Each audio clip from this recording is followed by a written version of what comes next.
Hello everyone, today we will talk about Mr. Rizal and the Dominican connection. See how is he related to the Dominicans? Hmm? Mr. Rizal was connected with the Dominican even before he was born in the 18th. His great-grandfather, Domingo Blanco, were friends with the Dominicans and helped him out with the construction of irrigation canals. Since the Dominicans owned the land, they used the earning to support educational institutions like University of Santo Tomas, Colegio de San Juan Litran Orphanage, and their mission is to spread the teaching of the Catholic faith to the Philippines and China. Don Francisco, Rizal's father, moved from Binan to Calamba and became the primary tenant in the state. He leased and rented the land farmers. He gained the Dominicans' favor because he was able to lease more lands in the south of Pansal, was given the privilege of not paying this since they did a clearing.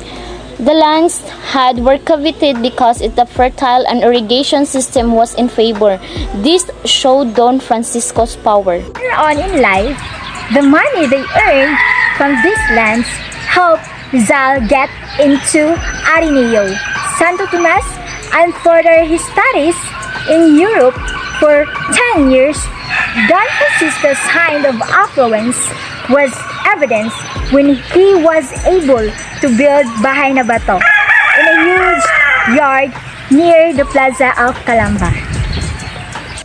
Later, he acquired a second Bahay na Bato in another part of the town. He became a member of the Principalia or leading citizens of the town and had some political influence. He owned several businesses, and his children helped him with it in case something bad happens. Rizal's early encounter with the Dominicans.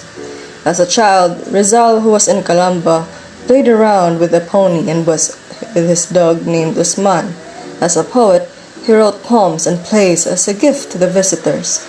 The most famous play he ever wrote was bought by the Governor Dorcilio of Paete for 2 pesos when he was only 8 years old. When he was still a boy, he served the Dominicans who called him Pepe Mercado. In 1872, Rizal learned about Don Antonio Estrada's aviso that informed the public that should they wish to study secondary education that they should go to Manila and take up the entrance exam. The exam was to be held at the University of Santo Tomas or Colegio de San Juan de Letran. Personally, he chose to study in Ateneo, a choice that echoed his parents' choice. As a Manila student, as he called himself in his memoirs, he studied from 1872 to 1882. As a student in Ateneo, it was difficult to avoid the influence of the Dominicans. The Dominicans were everywhere to instruct and guide the Jesuits. Upon finishing his education, Rizal received his Bachelor in Arts diploma. It was issued by the only school that issued academic titles, University of Santo Tomas. When he passed his final examination in March 14, 1878, he went to UST and gained his diploma with the honor of Sobresaliente that was issued on March 30 the same year. The Tomasian Rizal. After finishing his course in Ateneo, he went to Santo Tomas. He was confused on what course to take. His father wanted him to be a lawyer, but Rizal loves arts and literature. On his first term, he took up metaphysics, theodicy, cosmology, and the history of philosophy to prepare for law and theology courses. On his second term, he was convinced to shift to medicine because he wanted to cure his mother's eyesight. The opportunity that his course bring appealed to him, and medicine was a new frontier in the Philippine education. During his free time, he was able to form a group called El Compañerismo. The main goal of the group was to give assistance to its member. His professor during the second year of his medical education was Jose Franco and Carlos Nelda.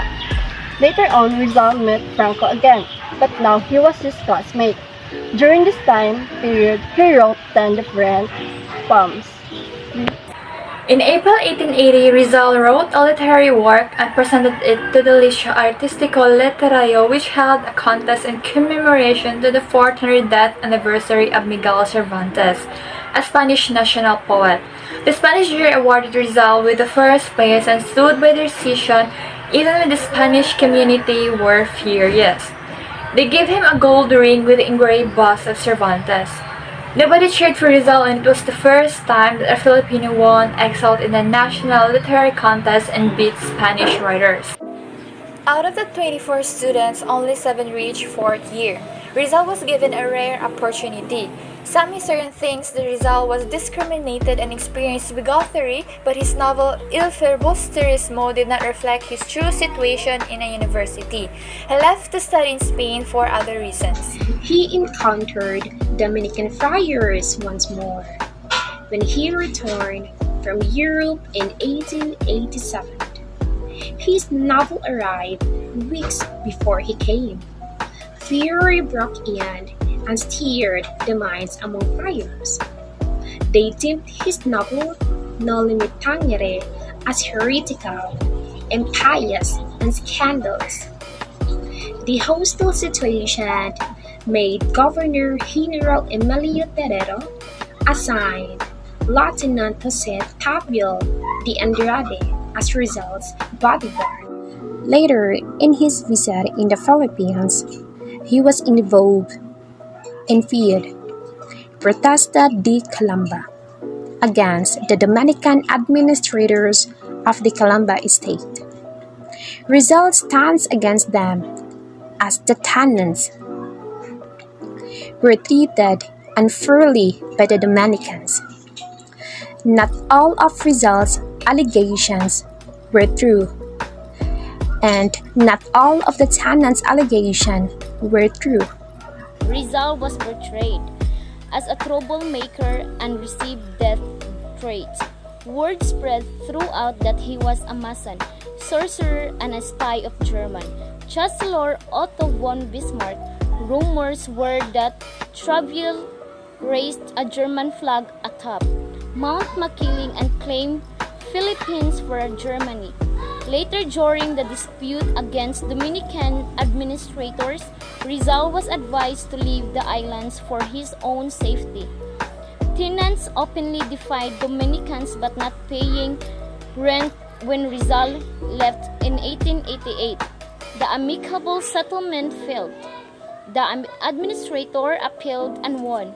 This gave them the power to destroy 50 houses the tenants owned when they disobeyed. Tenants began to return. Governor General Valeriano Weyler sent more soldiers and ordered the deportation to Mindanao 25 individuals, including Panciano and Rizal's brother-in-law Silvestre Ubaldo.